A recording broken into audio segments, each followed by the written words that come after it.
You want to take off Spank? You want me to do it? You can do it, my brother. You got the fresh braids, fresh cornrows. You got to set it off, baby. Come on now.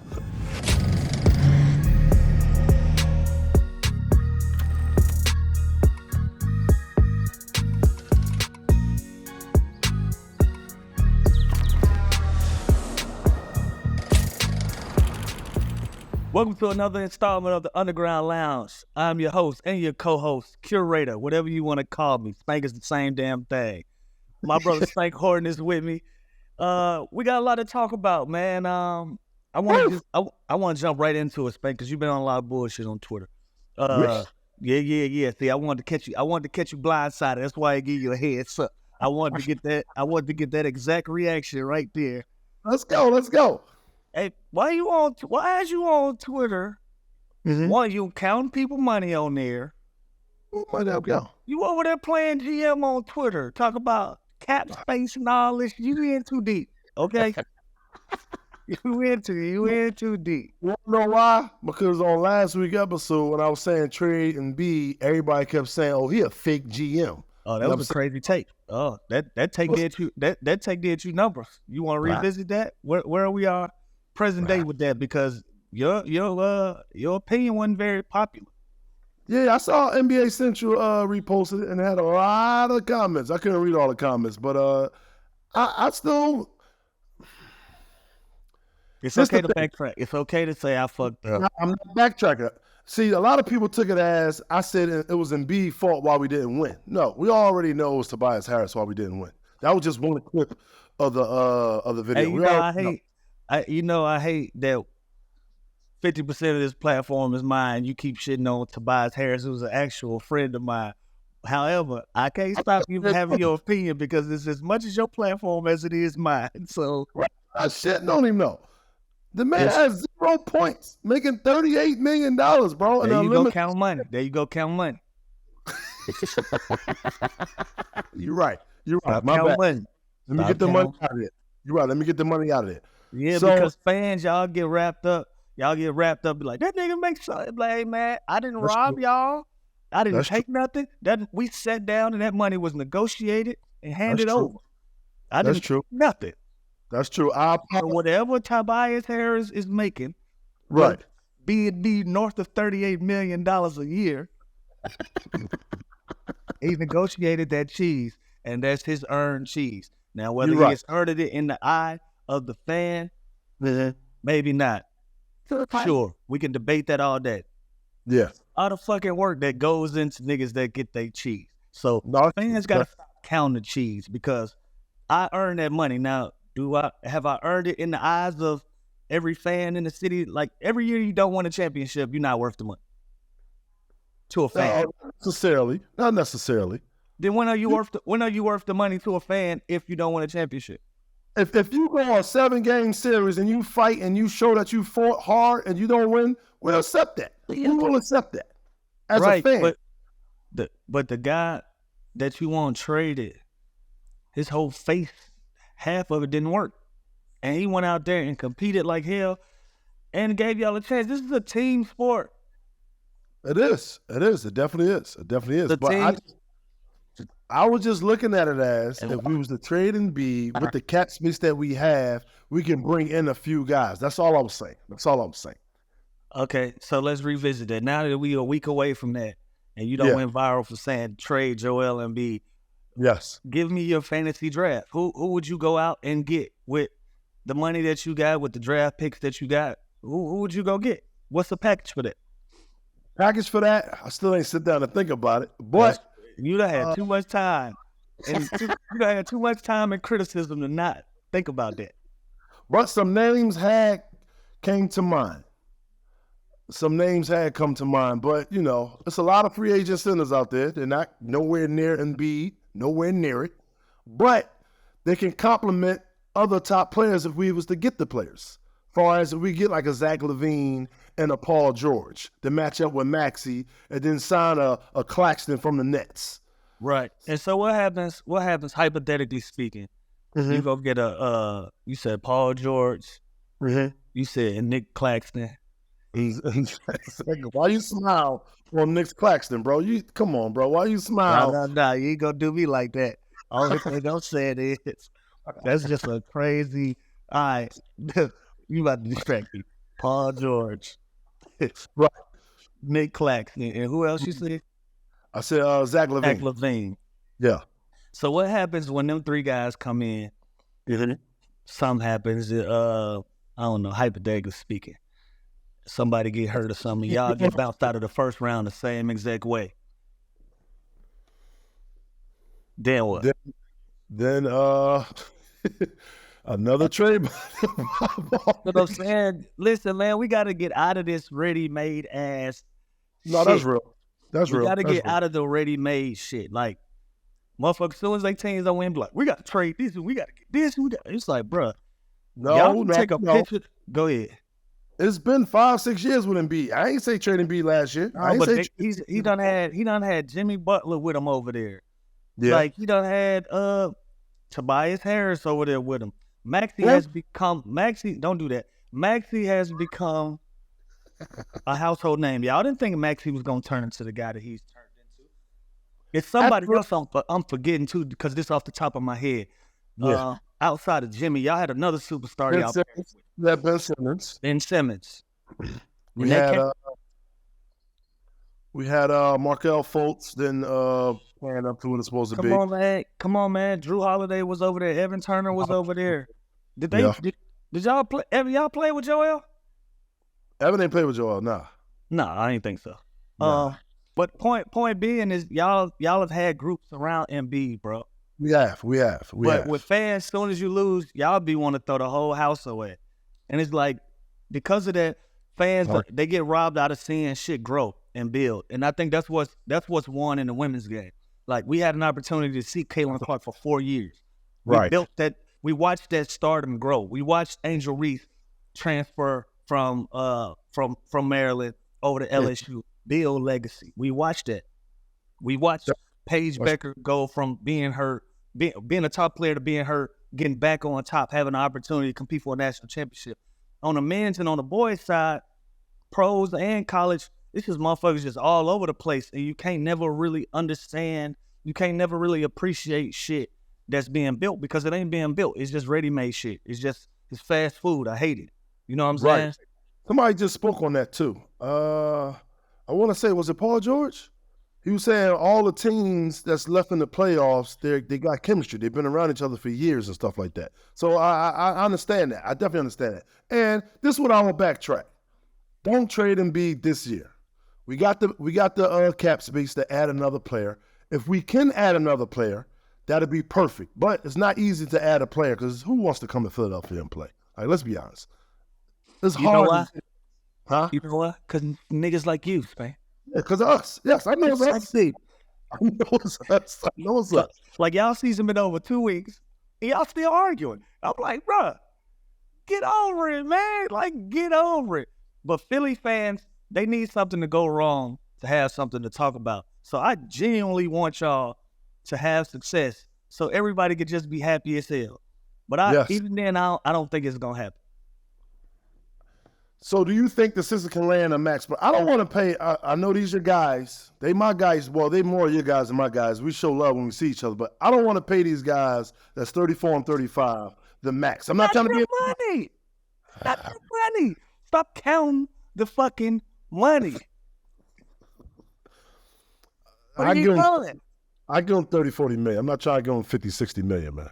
Like, you wouldn't give Paul George $40 million to give you an opportunity to go to the Eastern Conference Finals? Yeah, I said 30 or 40. I said 30 or 40. I don't want to give him 50. I don't want to give him the max. Why not? Not your money, Spank. It's not the city of Philadelphia's money. That is not y'all money. No, it's not. But I feel like if we get home with 40, we can add another player for like 11 or 12 million. That's why. That's why I'm looking at it. I'm looking at it as GM, baby. That's not how that work. If your team is, if you can get these players and you feel like you can go out and get somebody for a 10 or 11, I promise you they won't have no problem going in that luxury tax if that puts them in a position to win basketball games. That's true too. Forgot about that. That's true too. Yeah, y'all can go into the luxury tax. But still, like, It don't matter how much money you make. This shit about chemistry. So you're bringing another guy in. Now you're starting over. So Pretty much. Yeah, you got Joel Embiid, you got Tyrese Maxey, then you bring a Paul George in, and Paul George is here already. Right. So now, what are you telling Paul George? You're the third option behind Tyrese Maxey in Philadelphia. He gonna be like, good luck with that shit. Like, hell. Right. So you talking about bringing in another guy that'll possibly throw off what y'all got going on, or can help it. Who knows? Right? And then at the end of the season, you frustrated because you didn't get the results. It's like I told y'all stick to this ready-made shit. Let Tobias cook another year. Now, is that the answer? Who knows? Yeah. Is that the answer? Who knows? But you've already got somebody that's there that understands your system that can get you there. Like, be clear. If Joel Embiid don't get hurt this year, he's an MVP. Facts. You got if he stays healthy, you got a completely different outlook on the season. You got a different seed in the playoffs. You got a different everything. You get a different result. That's like, true. Y'all get to that second round, you don't give a fuck. Tobias Harris has 0 points in the game. I do. I do. Trust me, I do. Because you just ain't gonna stop talking until he gone. Yeah, I'm not. Yeah. And you know what Daryl Morey said? There's a chance that Tobias Harris will come back to the team. You know why? Because of what I just said. Y'all acting like these motherfuckers is just walking around Walmart. Like, these like, you gotta go, like, where the fuck you gonna wake up and find Tobias Harris? Like, he broke it down, though, one time when we were talking about trading him, I think like 2 years ago. He said, hey, man, where else you gonna find a 6'8" guy that can guard the best offensive player on the other team, that can shoot 40% from three, and that can shoot damn near 50% from the field? I was like, now, he said that. Now, to be fair, Tobias, you do your fucking part of the bargain, nigga. Mm-hmm. Do your part of the bargain. Like, when you pop it like that, it is the type of town that's going to hold you to that standard. And Tobias is my real partner. Like, that's my real homie. So anything that I'm saying, he know I would say it to him, and I'm not going to dog him, you know. He could play better. He need to play better, especially at the point he is in his career. You know, he's been hearing this shit a few stops now. You got to get that shit off your name. Get that shit off your name, because it ain't a lot of people like me in media that can attest to who Tobias is as a person, as his character, and how he approaches basketball. You know what I'm saying? One of my favorite teammates of all time, but he got to play better. Right. And that's fair. You gotta play better, especially how Spank like to do it. Spank like to count that money now. Love that money. They gonna give you all that chicken, bro. You come back to the net minimum, I'll take him. Net minimum, Tobias, I'll take you. Whether you're a world-class comedian or a podcaster like me, we all understand the importance of mental and physical well-being and understand that proper recovery for top-notch performance. That's why I'm excited that Unified Healing is sponsoring this episode of The Underground Lounge. Unified Healing is a new and super innovative global network of wellness centers powered by Energy Enhancement System, or the EE system. If you haven't heard of the EE system yet, you'll want to listen up. This technology promotes wellness, deep relaxation, purification, and rejuvenation. Whether you're here in Los Angeles, in Philadelphia, Chicago, wherever you at, it's an access center near you. And make sure you understand that the access center is easy and affordable. Interested in experiencing the EE system technology for yourself? Go to unifiedhealing.com/lounge to learn more and find a center near you. That's Unified, UNIFYD healing.com/lounge. No material or testimonials on the Unified Healing website are intended to be viewed as medical advice or substitute for professional medical advice, diagnosis, or treatment. Always seek the advice of your physician or other qualified healthcare provider with any questions you may have regarding a medical condition or treatment, and before undertaking a new healthcare regimen, including EE system. So let me ask you this: outside of Philly, now that y'all gone, who has excited you in these playoffs so far? Who is the best player right now? You feel like still in the playoffs right now? Ant-Man. I told you I got Minnesota winning it, and going to the finals. I got Minnesota going. So Ant-Man to me, I got Ant-Man second. But go ahead. Who you got first? Shai Gilgeous-Alexander ain't lost a game yet. He hasn't. He ain't lost a game in the playoffs. He ain't lost a game in the playoffs yet. He just got snubbed for MVP. Facts. And That's they rolling. Now, don't get me wrong. I think Shea is the best player that's still playing in the playoffs right now. But I think Ant-Man is the most electrifying player that is in the playoffs right now. He's must-see TV right now. Yes, for sure. Play, the world is stopping. I think that's the series that everybody cares about right now, and that is because Ant-Man, how electrifying he is, how entertaining he is. That's the funniest motherfucker I've seen in a long time, bro. You saw the interview and about if you know him personally, bro, you know it's not an act or nothing. That's literally how he talk, how he move, how he carry himself. He did the fucking press conference with the white beater on, with the A-Towns cocked up. I said, there you go. I said, that was zone 4 shouting right there. He not playing. He really on some zone 4. Hey, when he told the reporter, he said, what do you think about Jamal Murray? Did you look at him as you looked at Kevin Durant as you come into this series? He said, man, he's 27, man. I'll be 23 in 4 years. No disrespect to him, but no. But then he started to look like, I don't know what you're trying to start here, but no. He wasn't going for that. He wasn't going for that shit. But I think he's the most electrifying. I think Minnesota has earned the right to be must-watch TV. They look like they trying to get Denver the fuck out of here. They do. Now, you know what's about to start happening. They always do this when a player emerges to become a superstar. They always say he got to go to a big city team. No, you don't. You see, I know, but that's what all the commentators are going to start to say after the season. I promise you. No, he ain't going nowhere. I don't think he's going nowhere either. Who would say that? Nobody said that about Kawhi Leonard in San Antonio. Nobody said that about Paul George in Indiana. He went from Indiana to fucking Oklahoma City. They said it about. Who they said it about? They said about a few stars. I'm trying to think about it. You think Wemby gonna leave San Antonio? Hell no. Nah, Wemby ain't going nowhere. Nah. Yeah, Ant-Man ain't leave. First of all, Ant-Man will make $500 million before he leave Minnesota. Like Minnesota just letting him go nowhere. When the last time has Minnesota had this type of attention on them since Kevin Garnett? Like the Jimmy years were good. The Jimmy years was the fire that started it. But now it's mess. Yeah. Cat and Ant-Man and Rudy Gobert. And look, and give Minnesota credit. Them motherfuckers said Rudy Gobert, me included. I was like, that's a dumbass trade. The fuck they getting Rudy Gobert for? Me included.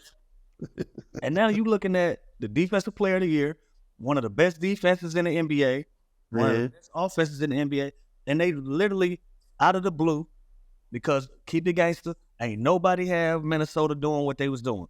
No. A realistic chance of being in the finals against the Boston Celtics. Yeah, I see that. They really got a shot to do that. So I want to see him. I want to see that matchup between him and Shea, not because of those personal matchups. Man, do you see the defense them two teams be playing, bro? No, they locking down. They locking down, man. Bro, these motherfuckers might have a college score, bro. That might be 72-75, man. Every game of that series, bro. They might really have a college score. But you think, give me your top 3 guys that's still active in the playoffs. Ant-Man is one. Definitely gonna go Shea. Stepping up, huh? Who? I was gonna say, what's the name over there at Boston? JB. Jalen Brown. Yeah, he's showing a lot. He's well. Jalen balling, but you still got, you know what's crazy? You still got Luka. You still got Kyrie. You still got Joker. Yeah. Tatum is struggling right now. Tatum's struggling from the field. I think he bored, man.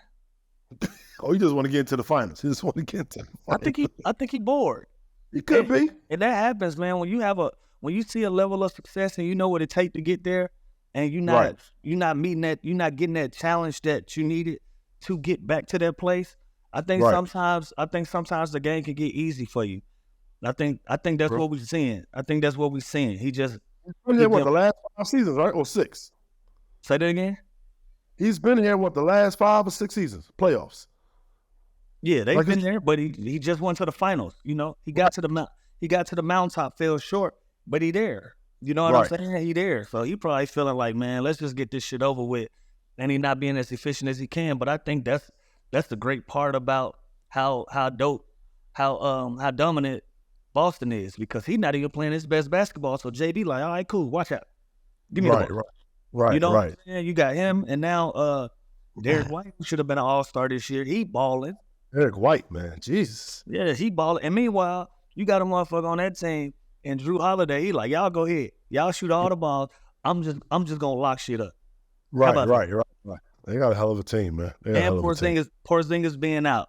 You know what I'm saying? That's a deep team. I don't see nobody on the East really giving them a challenge that's left. No, not at all. How long is Porzingis supposed to be out? Who knows? He might be cooked. I think he might be cooked. I'm not sure though. I think they was like reevaluating him in like 3 or 4 weeks. Okay. All right. Yeah. Let's get back. But if they playing in a month, I think they just be like, we cool. Yeah, that's real. Let's get back to Rudy Gobert. You know, he had some something in the news as far as, you know, he had a child. Congratulations to Rudy Gobert, man, on his first child, I believe. And a lot of speculation. That was his first child? That's what I'm thinking. I think I read something saying it was his first child. I could be wrong, though. Yeah, man, y'all bogus as hell. Yeah, what you think? Would you leave? Fucking right. Fuck that game. Why are we in there? Come on, I'm man. not gonna lie. See, my answer gonna be different because you in the league, you got kids, you know how it is. I wanted to be in the league. I never made it, so I'm looking at it from a different perspective. On so you going to your show the night your child get born? Yeah, I'm going to your show. Fuck that child. Yeah. No, it's not fuck that child though. I'm there. If the birth happened at 11 or 12 p.m., my show was at 9 p.m. I'm being there all day, and then I'm shooting to the show at 9 o'clock. Then right after the show, I'm shooting back. That's what I'm doing.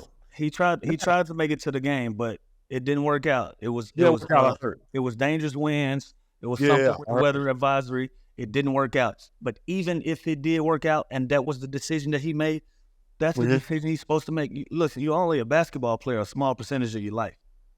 That's a fact. Family and your kids is forever. Like, you're going to be a basketball player 10 years if you're a good one. Yeah. Mm-hmm.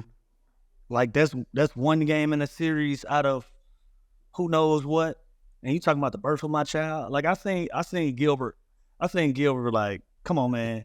It's just a child. I know Gilbert trolling, and that's what he do. He just talking his shit. But it was like, come on, we should have had Gil on for this one. I wasn't even thinking. We should have had Gil on for this one. Yeah, we should have asked Gil. Come on. But yeah, I seen fans talking about, oh, he should have. Like, y'all don't shut the fuck up. Fuck y'all and y'all parlays. Because you think that's what motivated most people saying that because of the parlays. Yeah, what else? Why else would they care if Rudy Gobert was playing? Right. Now all of a sudden, everybody Rudy Gobert fans. Let's call a spade a spade. Let's call a spade a spade. Here, Rudy Gobert just got one of them faces people just like to dislike, right? And he just got one of them faces, one of them personalities. People just like disliking Rudy Gobert for whatever reason. I don't know why. I don't know Rudy personally. You know, that's just how motherfuckers feel, and I'm not speculating. I'm telling you this as a matter of fact. No, for sure. He definitely did a lot. He 100% did the right thing. Go be with your family. Go see your child being born. Like, those are moments for life. Let's say your wife have a fucking complication, and you on the court warming up, jump hooks and shit. Your wife going through it. Like, come on, bro. What we talking about? Come on, we talking about a game, not the game. Yeah, we talking about. What we talking about, man? Come on, man. Hell no. What you thought? You thought he? Yeah, he was one of them niggas that thought he was supposed to. I'm saying if it was time, like you said, once I found out that he did try, but the winds was crazy for him to get a charter jet to get to the game, he couldn't make it. I understand that. Spank, if your child is being born in L.A. and you got a show, and y'all collectively got a show in Connecticut, yeah, you're not prioritizing that show over that burst, bro. If it's my second, I'm out. If it's my first, I'm going to think about it and be like, you know what? I'm not going. This is my first ball. But if it's my second or third, I'm out. I've seen this before. I've been here before. You know what I'm saying? Man, hell no, man. And I'll be back. Push it out and I'll be back. Hell no. But shout out to Rudy Gobert and his and having his first baby or whatever. So that's what's up. That's what dope shit. But I think my three best players still in the playoffs is gonna be Shea. It's gonna be Ant-Man. And I think at some point Luka gonna wake up. Luka gonna wake up, yeah. I think at some point Jokic is gonna wake up. I think tonight is the night Jokic wake up. Oh, they play them by the time this come out. I don't know. But I think at some point he wakes up. He get going. So those would be my top three. I can't even think about who in the talk about the Knicks. We gotta talk about the Knicks. Yeah, I was about to say, because they saying something just came out that Brunson scored the most playoff points than Carmelo Anthony already at this point. I think Melo had 7 seasons in the playoffs, and I think this is Brunson or third. Yeah. And I'm gonna keep saying y'all because you be on Twitter, you be fucking on my nerves on Twitter. I'm like, because I'm taking all day. And you start early in the morning too. Your ass wake up, roll over, and start fucking with people immediately on Twitter, bro. Immediately.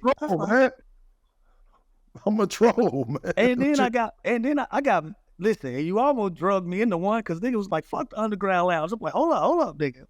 Who said that? I go find it. I think I screenshotted it. Oh shit, I missed that one. I missed that because I done went in. Trust me, he tagged the page and everything. I think I might have had something to say. Yeah, right? Like what the fuck? I saw the one you posted though. One got to you. I guess he said something like, who is this guy again? And then you reposted a picture. Yeah, you got it. You cool. You posted. Oh yeah, my penny meter was working that day. Nigga talking about he don't know who I am. Fuck you. Now don't get me wrong. I know my level of celebrity. I'm not confused about my level of celebrity. Right. But how you on my page? Talk about who you on my post in a basketball conversation. Talk about who am I? Follow me and everything. Ain't he fuck? Hilarious. Yeah, that's just cool. Yeah, so look, this is what you look like. Yeah. and these 300,000 people that follow me, I'm gonna show them too what you look like, and we gonna let them be the judge of who the fucking cool guy is in this conversation. They can follow me. How you follow me talking about you don't know who I am? Come on now.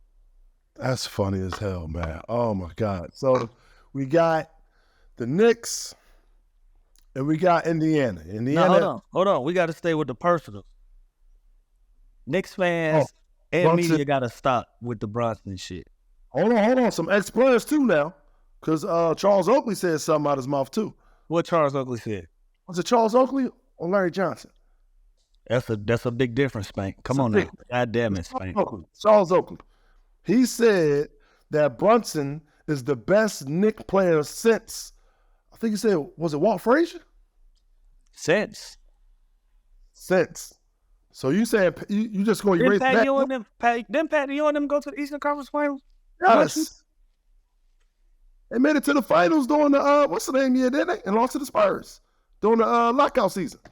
Yeah, and he's tripping. Yeah.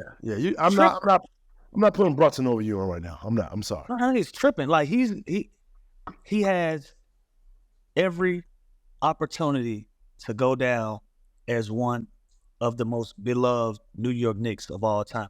I hadn't seen Knicks fans excited about a guy like this since Jeremy Lin, bro.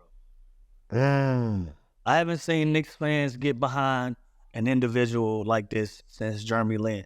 And I say that because it's electrifying. Like you didn't expect it. It's one of those things you didn't expect it. Like with Melo and Pat Ewing and these guys, you expected a certain level of excellence. Yeah. With Brunson and Jeremy Lin, their shit came as like, whoa. Like, oh, okay. And Brunson just getting bigger and better and easy. I know what type of climate we living in these days. But I'm not subscribing to the no Diddy shit. I'm staying out of the no Diddy shit. Yeah, we're staying out of that. Yeah, I'm not gonna subscribe to that. So I'm gonna just say, hey, easy, take it easy. Take it easy. his basketball game is getting better and better and better, and he's getting to a place where he can be revered as such. But that Carmelo status is a wild stat. But man, that guy, he's fucking cooking. Well, this is my question. I don't know why. First of all, I don't know why Indiana is allowing him to just play one-on-one basketball. If y'all don't go trap that man, bro, the Sixers did the same thing, man. I don't know what's going on, bro. I don't know what's going on. Sorry for bringing back the Sixers up. I apologize. I know it's a soft spot. I understand. Yeah. I just don't understand. Like, one thing about Brunson, you could tell he know where his spot at, and he said, "I know I'm getting there, so let me go ahead and do this real quick, and I'm gonna get to my spot." Yeah, but they not even making it difficult. Like, he up there sizing you up, send a body at him, give it the ball up. As soon as he give it up, now deny him, make somebody else do it. Right. He's sizing up, and they just one-on-one. And God bless Nembhard. Nembhard can usually guard, but he just over his head with this one right now. He's just over his head, like he's competing. Nembhard is competing, so I ain't gonna use this platform to play him. Like, he trying. He trying. No, for sure. You remember when me and Pat Bev did that damn and we gotta talk about Pat Bev too. You remember when me and Pat Bev did the press conference about Kevin Durant? Like, yo, bro. Yeah. We got it. We trying. We tried. Like, Nembhard is trying. Yeah, he is. Barbecue chicken, man. He's getting cooked. Call a spade a spade. He's getting cooked, and it's not for lack of effort. Brunson is just in a groove. He in a mode. So with that, y'all got to send this man some help. Like, y'all ain't gonna trap that on. First player to score 44 straight games since MJ in the playoffs. Yeah, that's a great sports story, man. And his dad over there with him. It's a great sports. Yeah. That's a great sports story. Give him credit. I think they'll run into a brick wall with Boston, though. I think Boston afford two of them guys. Oh yeah. I want to see what Drew do with them. I want to see. And they starting to get easy. And they started to get a little. And you talk about, you wonder what Drew would do with him. You wild boy. We gonna get out there. We gonna keep moving. Let's keep moving. We ain't gonna get into that. Damn, you done distracted me. What the fuck were you talking about? You talking about you said they're gonna run into a brick wall when they see Boston in the next round. Yeah, because they starting to get banged up. Shit, OG just went out with a hamstring. They said he out for the game. Was out with some. Mm-hmm. They starting to get banged up, man. And Josh Hart, another thing we got to start paying attention to. Josh Hart, he playing damn near 45 minutes a game. Yeah. Like, I think he played whole games. I think. Yeah, Tibbs known for running his guys in the ground and playing them a lot of minutes, man. But in this day and age, bro, you got to find some rest for these guys. I'm telling you, because these bodies will break down. Yep. Because that next round will get breaking down. Yep. Yeah, they got to do something about that. But right now, if I'm a betting man, I'm putting Boston is coming out of the East. Mm-hmm. And shit, man, I'm torn, man, because the West is crazy. I didn't see Denver being down 2-0 right now. And I don't see them running off 4 straight. Me neither. I don't see them running off 4 straight against that defense. All 4-1. Yeah. Right. So I like Minnesota coming out of that series now that they up 2-0. And I like OKC getting out of there on Dallas, man. I like both. They won though, right? They won though, right? 1-0? Yeah, they 1-0, right? Yeah, I think they play tonight. Yeah, game two is tonight. By the time this drop, it'll be over with. Yeah, shit. I like both the young guys, so I gotta stick to my guns. I've been going. Ant-Man to guard him. I know Ant-Man will guard him. Do you think Shea will guard him, or he be like, you know what? Let me go ahead and go ahead and handle it. I mean, it might be his matchup anyways. But right. But I mean, if he don't, and see, this is the thing that NBA fans got to understand too. Like, we live in a fantasy world where we like the best players is gonna guard the best players. Like, nah, nigga, this shit is strategy. Like, right, I'm not gonna tire my best player out trying to guard the best player to make points, especially when I got 3 or 4 other guys they're on the team to take those matchups. Exactly. That's how Jordan did with Pippen. Pippen would guard the strongest guy for the first half, and then Jordan would take the second half. Like, you know what I'm saying? So Yeah, they got 3-4 guys that are more than capable guys that can guard them positions on both teams. Both Yeah. teams got guys that they got Jalen Williams, other kid, I can't think of his name right now. Jalen Williams on OKC, he can guard. Lou Dort can guard on OKC. Dort, yeah. Yeah, you got Chet in the drop. Obviously Shea can guard. Giddey is a decent defender. He's a decent team defender. And then on Minnesota side, you got Ant-Man that can guard. McDaniels. You got Conley that can guard. You got McDaniels. And you got the Twin Towers back there. Mm-hmm. You know what I'm saying? It's both those teams got a lot of length, got a lot of guys that can guard multiple positions. So that's a matchup that I would really, really love to see, man. Yeah. But if I'm gonna pick one though, I'm gonna say OKC because I've been riding with Shea all year. But you can't go wrong with saying OKC or Minnesota coming out of the West. You can't go wrong with either one.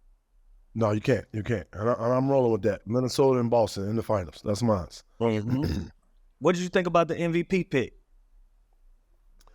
I was rolling with Shea. I mean, he had the number one team out the West, which is the toughest conference.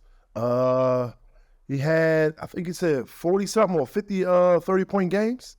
That was the most for years. So it's like, and he averaged 30. So it's like, I get it.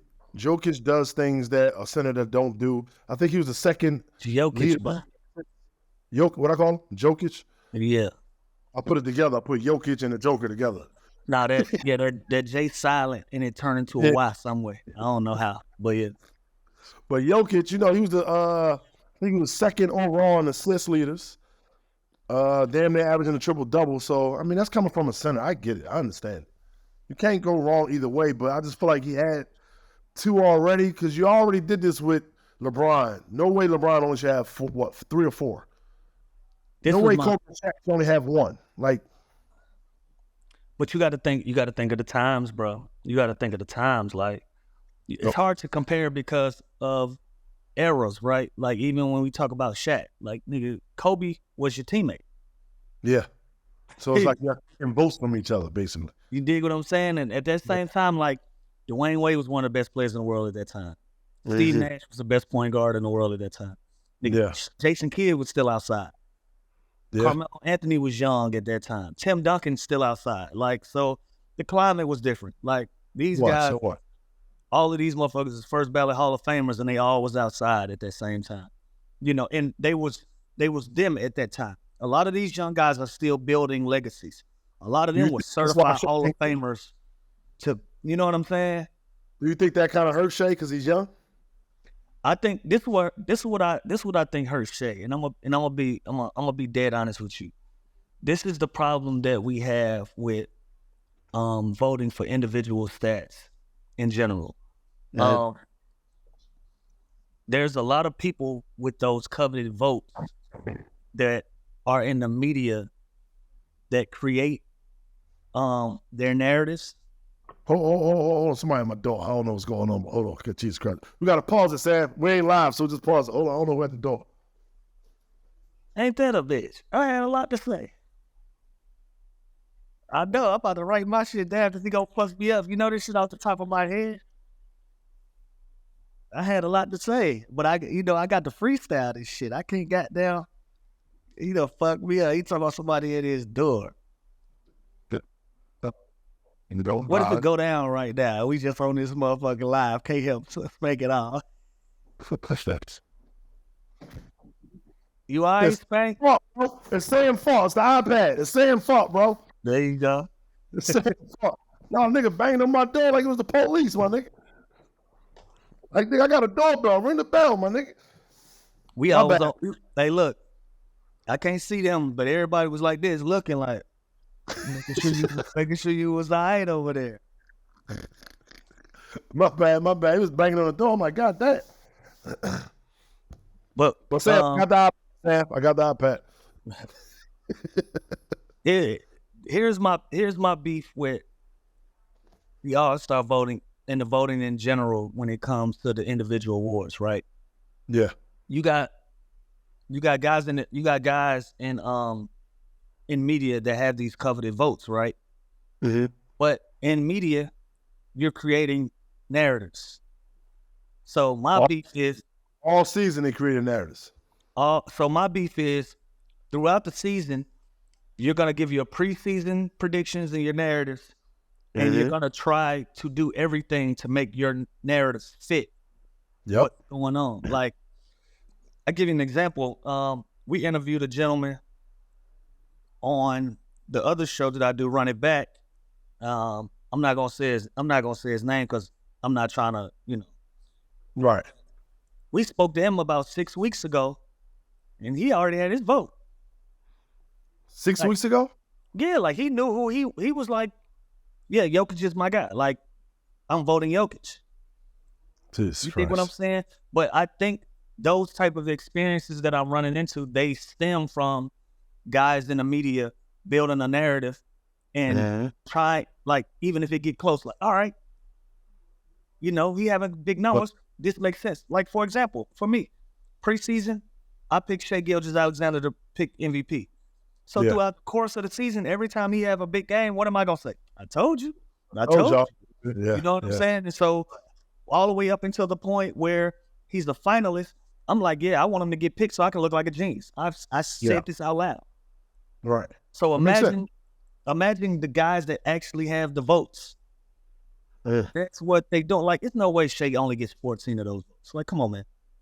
Yeah, 14 number ones or something like that. He only had 14 number ones, bro. Luke only had 3 number ones. It's like, come on, bro.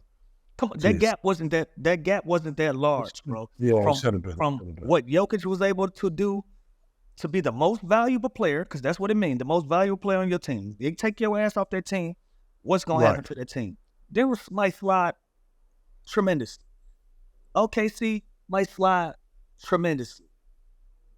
Like, I don't see neither one of those teams surviving those two guys going out. Oh, of course not. So when you tell me that a guy that's under 25 years old in the running for the MVP, and you didn't even really have him in this conversation preseason, so he's exceeded all expectations.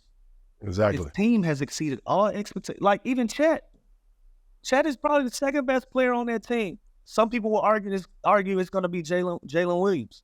Some people can argue that. How he don't get one vote for Rookie of the Year when you're on the number one team in the West, and the guy that wins is on the last team on the West. Granted, Wemby is an alien. We get it, but nobody in there is standing on winning. Nobody in there standing on business. Nobody, not one person. And then on the flip side, you turn around a few days later and say, Shea is 58, 59 votes less than Jokic. His impact was that much less. That's crazy. I disagree with that. I'm okay with him. I'm okay with him not getting it because I think it could have went all 3 different ways. If Luka would have won the MVP, I felt like nobody would have felt like they got robbed. If Shea would have won the MVP, nobody would have felt like they got robbed. Jokic wins, I feel like nobody got robbed. All 3 of those guys had historical career-changing seasons. For sure. So the MVP could have went anywhere. I'm just upset at the fact that there isn't a balance in individualistic thinking. Everybody is, I want to find the person that say, fuck what the narrative is, fuck what y'all trying to build and what y'all want to say to make y'all sound like the smartest guys in the room. That motherfucker was better, and I'm voting for him. Right. That makes sense. How do you feel about Shaq speaking to Jokic and saying he picked Shea, like saying that to the MVP, the new one? And that's what I'm saying. I think we need more people in media who have respected opinions, like a Shaq. Shaq can look you in your eyes and tell you, I think you had a great season. I think you had a great year. You're doing great things, but I think he did it better. Yeah. You can look at Shaq in his eyes and you can respect that opinion from where it's coming from. Now, some of these guys have never hooped before, and I'm not one of those type of guys like, oh, he never played basketball. He can't have an opinion. No, I'm not that guy. But my beef is it's too many guys in that pool that haven't played basketball that are into the business of building narratives and trying to do everything it takes to make sure that narratives fit inside of what they got going on. opposed to guys that understand the difference between that and how hard it is to do what Shea just did. Yeah. Whew, that's a lot, bro. Like, bro, That's a lot. Shea was in a deal. It was Shea, Chris Paul, damn near 7 to 10 draft picks. I ain't no front office type guy, so I don't know the details off the rip. But for Paul George, so when you look at that deal from hindsight, and you talking about giving up all of those things for Paul George, and to look at what Paul George has been able to accomplish in LA and what Shea has been able to accomplish in Oklahoma City, it's like that's a great trade. Well done for both sides. But who had Shea breaking out to be an MVP candidate this fast in that journey, this fast since that deal's been done? Who had that? And on top of that, to do it with, so to speak, guys you don't even know. Yeah. Like, these not household names. They making themselves into household names. The next motherfucker you might recognize after Shea on that team, it's probably be Chet because of how popular he was in college. Yeah. But it'll probably be Gordon Hayward. Gordon Hayward play for them? That's crazy. I didn't even know that. Yeah, he over there. So what I'm saying is the most 30-point games, you averaging 30 points, you motherfucking you get won the playoff team last year. Wasn't in the playoffs last year. You end up with the number 1 seed. All right. Even though the playoffs ain't got nothing to do with the voting, you 6-0 in the playoffs right now. It's like, bro, what else? What's the message that you're sending to these young guys? What else do you have to do to be recognized as the most valuable player? I am the most valuable player on this shit, man. With correction, they 5-0 right now. They 5-0. 5-0, correct. But still, it's like, geez. Still haven't lost yet. So that's my long answer to the MVP beef with the voting, man. It's like, it shouldn't have been that wide of a gap, you know. And like I said, and that comes from some people saying, yo, this is my guy, and if he do anything remotely close to what I think he will do to get this award, I'm still gonna vote for him. I hate that shit. I'll vote. How would you be able to get involved with the voting process? How does that go about? I'm curious to find out, G, because shit, I'm in media now. I don't know what job I need to have or what credentials I need to have to be a voter. But I would love to look into it. I would love to be a part of that, because I feel like the more former players that you put into that, I think you get a better balance of opinions. I think the media votes are important. I think the media's involvement is important. Like I said, you talking about everybody got a platform, everybody got an opinion, everybody has an angle when it comes to media, and too much of that can kind of muddy the water sometimes. And I'm not crying wolf on this one, because I think Jokic is more than deserving of winning this MVP. But I think we still need to keep attention on the fact that there still needs to be a better balance when it comes to these votes and opinions. For sure. Shaq was coming at JJ Redick because JJ Redick got a vote, and he said, "How you get a vote now, though?" Shaq been very true. Shaq been for a while, right? Shaq been in commentary for a while since he retired, basically. Very true. I'm curious. I'm curious to know what's that process? What's that process? Because damn, man, JJ is getting a lot going. JJ got a lot. Because he white, Lou. Because he white, Lou. That's why. No, I'm joking. You try to go viral. He got the complexion for the connection. Oh, shit. Hey, man. Hey, look. Hey, Spank. Just for shits and giggles, I'll go there with you. So, because I fuck with JJ. I really do. I fuck with JJ. I do. Man. So you telling me JJ got a vote on individual players that awards at the end of the year? No. He's in the runnings. His name is mentioned to being a head coach. Yeah. He got a podcast with Bron. Uh-huh. He's a sideline reporter. Mm-hmm. That boy rolling. He rolling, man. He rolling. Hey, JJ, bring me on the pod, bro. Let me get some of that money with you. You know what I didn't know? I heard, I can't remember what commentator. I gotta start remembering people's names, man. I can't remember what commentator said it. They said the Lakers' head coaching job don't pay as much. Is that what I heard? No, so it's one of those things where you gotta be Phil Jackson or somebody to really get some chicken out of that Lakers job. Because what they banking on, like, this the Lakers. Right. It's like the coach of the Dallas Cowboys. It's like, bro, you want this job. This is the job in coaches. This is got to have. Yeah, it is. It is. Yeah, and on top of that shit, they probably paying 3-4 motherfucking coaches anyway. Playing, you got a bunch of them. You know, They got a whole staff this time, bro. Phil handy everybody out of there now. Yeah, I don't know. I don't know what's the cause. I don't know what's the cause of them doing that. Yeah, be careful when you talk about Lakers. Them motherfuckers like Beyonce fans. Yeah, for sure. You know, bro. I don't know why you do that. If you're in a transitional period with your organization, like, Actually, I think they have a lot of decisions to be made when it comes to personnel on the court before they should address the coaching. Right. That's my opinion, just as a fan on the outside looking in. I don't have no real inside intel on what the fuck going on with the Lakers. Right. The 2 years that Ham had, he went to the Western Conference Finals one year when he wasn't supposed to be there. Exactly.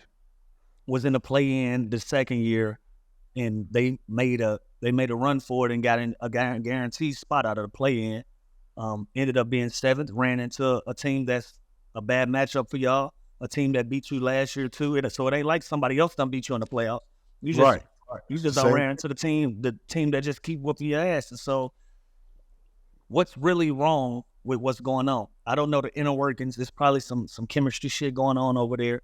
But of course, that's my opinion on that. I think Ham, I think they should have gave him another year to work it out, because that job is like a career killer. Like, oh, for sure.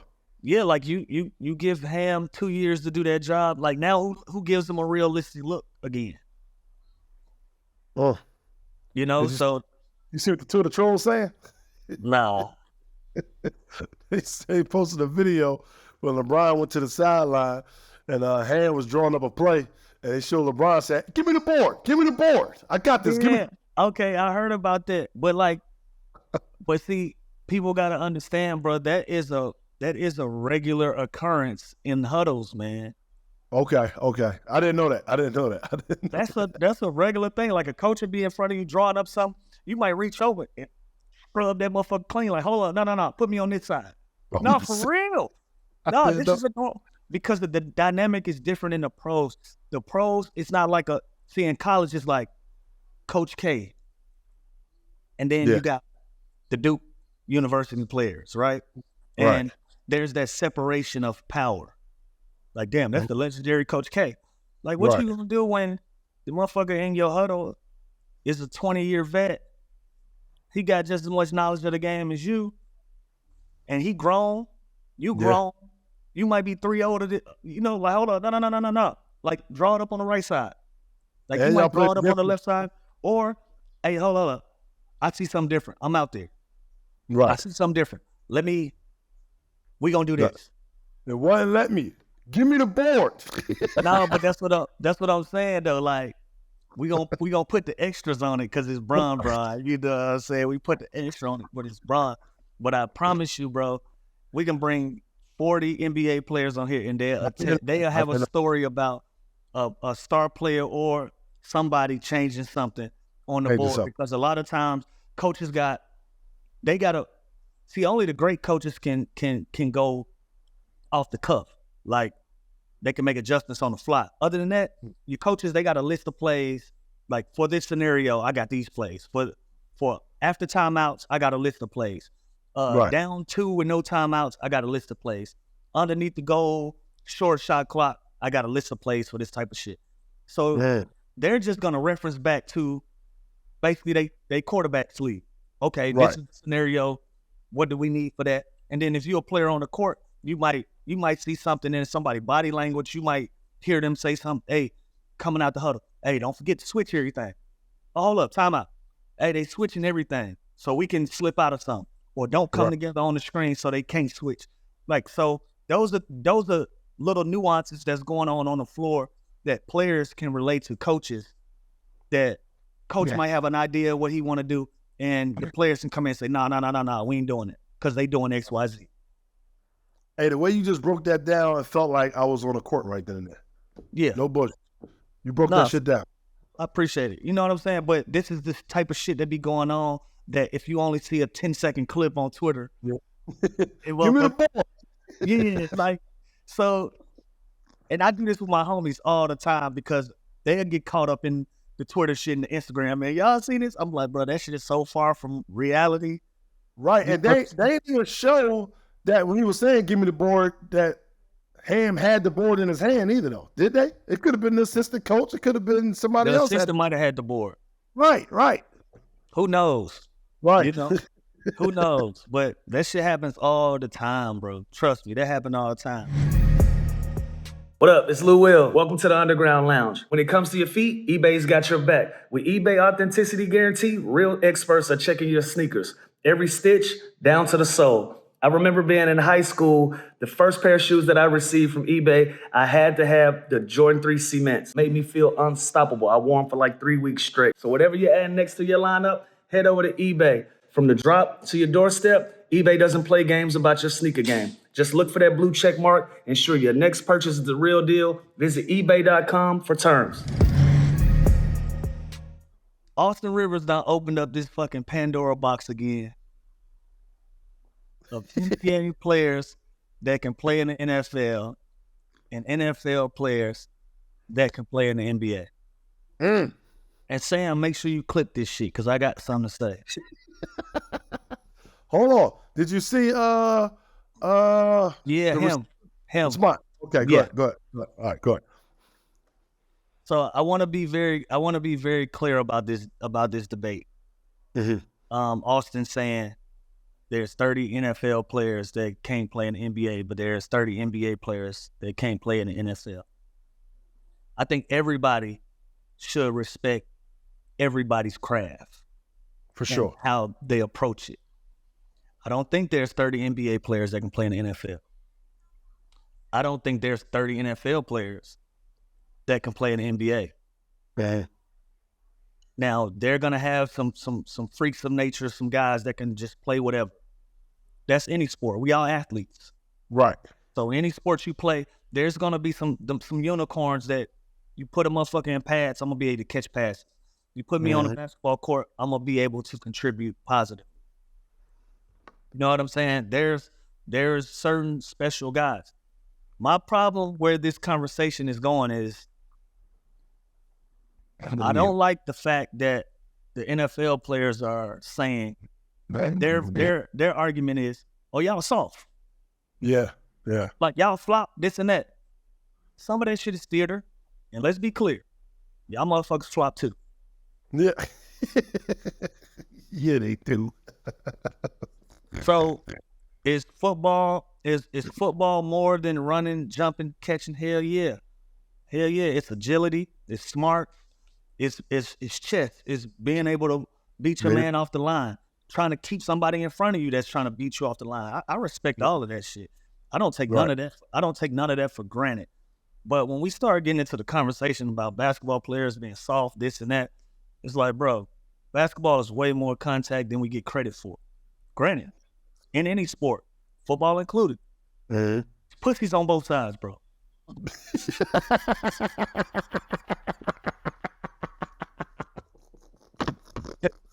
That's a fact. Keep the games. So I don't want this conversation to get swayed like we the only ones. But no. Pussies over there too. There's some pussies over there. I see some of y'all niggas catching that ball, getting down too. Or get to them sidelines too. Like, so. Get arms, the dinosaur arms. Oh, I ain't catching that. Oh. Yeah. So come on now. Let's not make this a physicality conversation. Yes, y'all are known for being more physical and aggressive. Sure. Yeah. But let's stop for a second. Let's take the physicality out of it. Let's talk about skill. Catching that ball is a skill. Being fast as fuck, that is a skill.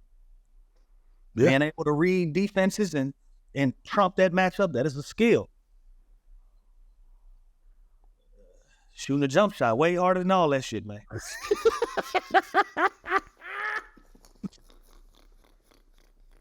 With no contact. That's a With fact. with no contact. That's a fact. So I'm gonna keep saying this throughout this rant. Yeah. I don't think Shooting NFL players can play in the NBA. Yeah. I don't think NBA players can play in the NFL. Yeah. But if there's gonna be turnover one way or another, I feel like I can train Zion Williamson to be a football player. Yeah. I feel like you can train a LeBron to be a football player. You know, shit. Pat Bev likes some contact. He could play a little running back if he wanted to. You know what I'm saying? It's a couple of them guys that's tall and agile. Like you put about 20, 30 pounds on KD. You might be able to get something good out of that. I'm not saying, and I'm not even saying these guys will be elite at the shit. I'm just saying to have a crack at it. Like, yeah, only it's no real way for us to really know. So it's a mute debate for real. So we can just go back and forth all day about who the fuck think they right. But you do know, the hardest skill is shooting the basketball. Out of everything we talking about, the two hardest things out of all this shit we talk about, bro, it's to consistently shoot a basketball and consistently kick field goals. I think them the two hardest things we talking about. For sure. You know what I'm saying? And so when we get into that, like y'all, like my man James Jones, he just went crazy. He just like, y'all soft. And he standing on it. I was looking at his facial expression like, I was like, no, he not. But see, a lot of times when teams flop to is for strategy, to give the other person a foul, to try to get to the free throw line. So it's not just because they're soft too. Like some of it is theater. Some of it is theater. Some of it is theater, and for the reasons being, you have to do that because we can't take it there. We make too much money to fight. We make too much money to wrestle and get into the physicality. Like, you know, very much like the NFL, we are $1 billion Fortune 500 company. And you got to keep that product safe best you can. That's why the game in 2024 is completely different from the game in 1994. Same with football. Yeah. Same with football. You got to protect the quarterback. You got to protect the receivers. No blindside hits and all of that shit. So don't get confused. Our game had a level of physicality at one point. Oh yeah, for sure. That rivals some of the things that you see in football. So that part of it, I didn't like. I didn't like him just going on a limb and be like, y'all soft, y'all ain't physical. It's like,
Okay. Yeah, very, very minimal.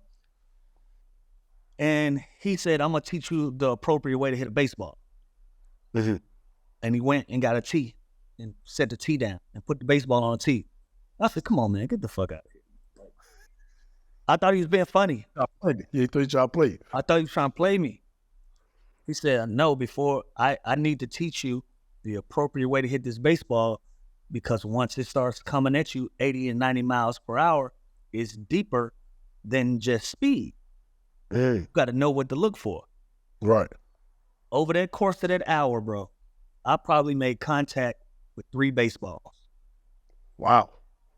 On the tee. No, fool. Nigga, I was hitting off the tee. Nigga, yeah. No, you said it was the proper way, so I thought maybe he taught you a different. That's not okay. No. So after he showed me, like, he was showing me how to lock my thumbs, elbows in, because he like, you damn near got to start swinging before the ball come out. Right. Because it's so fast, you can't be back here and then the ball coming, and now you, by the time you start, ball gone, boom, strike one. Yeah. So he's teaching me, like, I'm just doing this.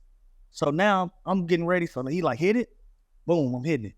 All of this is working, all core. Right. All core, all chest. Boom, we followed the ball. Now we're starting to hit balls out of the machine. He started at 60 miles per hour. 60 miles per hour. You cracking. I'm like, oh. Oh, you still. We ain't gonna get the 90. We ain't getting the 90. We can stop it at the 65, bro. We can stop it. So I gained a new respect for baseball. And by the way, by the time I finally hit my first baseball, it woke all this shit up. Hands ringing, shaking, everything. It's not an easy experience. So nobody, I said all that to say, nobody is going to wake up and just do somebody else's sport. That's what made Bo Jackson so special. That's what made Charlie Ward so special. That's what made Primetime so special. That's why only a handful of them motherfuckers. Yeah, yeah. It ain't a lot of them. That's real. Oh, I was gonna bring it back, but go ahead. No, I'm just saying. So it's not an easy experience. Now, since if y'all want to get into some of this shit, come on, man. Let's put the money up. We can go 707 flag. We can go 707 flag, and then we can go 707 flag on football Sundays, and then we can lace them up 5-on-5 on Fridays, and let's see who do what. Friendly, respectable. Leave all that soft shit out. Leave all that. Hey man, we all athletes, rich ones at that. Yeah, you get yours off on. Yeah, let's cut all the tough shit. Let's cut all that shit out. I was gonna try to relate it to the high school level, like far as, because usually in high school you got people that play football and basketball. At your high school, did any of the football players try out for the basketball team? Yeah, we had one. Yeah, one. And then how did he look like on a court and stuff like that? Like, was he looked like a football player? Yes, right. Because he was out there. He was out there to scream, roll, run hard. Yeah, yeah, because we had a Division I player. He actually made it to the NFL too. Shout out to my guy Roderick Coleman. He played for the Atlanta Falcons for a few years. I forgot the other team, but he went to East Carolina College, a D1 player. He was on a football team and he tried out with us, and that's basically what he was doing. He was doing like the screens and the stuff like that, or rebounding. I'm tripping. Shout out to Victor Stokes. Victor Stokes is Terrell Owens' little brother. I played high school basketball with him, and he was a football star as well. But he was more of a football first, play basketball on the side type of guy. But he was talented. Vic could play in both. Yeah. Vic could play in both. But he could have played in the NFL. I don't think he could have made it to the NBA. Right. But he was talented. He was talented at that level in both sports. Yeah. Yeah. That's what, as soon as I heard that, that's what I went. I went straight to high school with mine. I said, even though I know it's nowhere near as a professional level, but you get to see what they had a little bit in high school. And I know my guy Rod, he wouldn't have made the NBA, but he definitely made the NFL for sure. Yeah. So give me your official opinion. Is there 30 NBA players that can play in the NFL, but there's not 30 NFL players that can play in the NBA? I'm gonna say this, Because, like you said, basketball players are athletes. I mean, football players are athletes too, but I can see a lot of wide receivers or tight ends in the NBA. I don't see no offensive linemen, no linemen and stuff like that. You know what I'm saying? I can see some running backs in the NBA, but when it comes to football, I don't see 30. I can see a few. Ain't none of them niggas gonna get a shot off. Yeah. Just look at this. Look at the celebrity games that they play in. Right. Like they shine. Y'all playing against other celebrities with 8 to 10 points. Exactly. So it's hard, but I can see. But I can see it both ways. Yeah, I can see it both ways. I can see LeBron running down the sideline catching a high pass. Man, I can see that, man. I really can, man. I really can. Bruh, if LeBron go on a slant across the field, he coming up with the ball, or he getting a flag. But right. he played high school football. Yeah, it's another thing too. Allen Iverson played high school football. Like, yeah, they not waking up. I don't think none of us can just wake up and just go play each other's sports. No, not at all. So my opinion is like, if you train, get yourself ready for that, those numbers will go up on both sides because you're professional athletes. So you're training towards something. Yeah. So if we talking about just waking up and going, I don't think nobody can do nobody else. Yeah, nobody. But training wise, I do feel like you probably can get a little bit more on the NBA going to the NFL side, because on the flip side of it, some of your guys just can't run into motherfuckers. They actually got to do some skill type shit. Like when you screen, you still got to roll. You still got to catch that ball. You still got to be able to lay it up over them 7-foot trees. Yep. It's a lot of aspects to it. Like, and then could you train some of our guys to be linemen? Absolutely. Now, will they be lousy linemen? Maybe so. Right. But I think they can do that more before a motherfucker can pick and roll and finish. That's my opinion. But I respect everybody that do their shit, you know? Yeah, me too. I respect all you over there in the NFL and especially in the NBA. But right now, we got to bring up the situation with our homeboy, your homeboy, Pat Beverley. He's been suspended for 4 games for throwing a ball at a fan and throwing not throwing something at the reporter, but just ignoring the reporter. So he got suspended for 4 games. Now I'm a little different on the reporter situation, but the fan with the basketball, I get it. What you get? Break down both scenarios for me. What you think about? Because I look at it as, bro, what is you throwing the ball at a player for? I get it. They saying whatever they want. They saying some ridiculous shit to you, but throwing the ball, that's violence right there. To me, in my opinion, that's violence once you throw the ball. I agree. To me, when it comes to the reporter, I feel like you can deny a reporter if you don't want to speak to him. Hey, man, you're not subscribed to my podcast. I'm not talking to you. I don't see what was the big deal. I'm going to tell you why it was such a big deal, because it was a black woman. I'm going to be honest with you. Because it was a black woman. I feel like it was a deeper issue because it was a black woman with ESPN. That's just my opinion on that. Pat fucked up. He fucked up. Right. He said he fucked up. He He did. He apologized and everything, for sure. Yeah. As the ball incident, you know, I think my boy just had a slipping in his pimping and just lost his cool for a second. And he was 100% wrong for that. When it comes to the reporter, I'm gonna disagree with you on that, Spank, because when you're not there representing Pat Bev in that moment or the Pat Bev podcast, you're there representing the Milwaukee Bucks. That's true. And my brother know that, and I think that's where I didn't like him taking that position in that moment.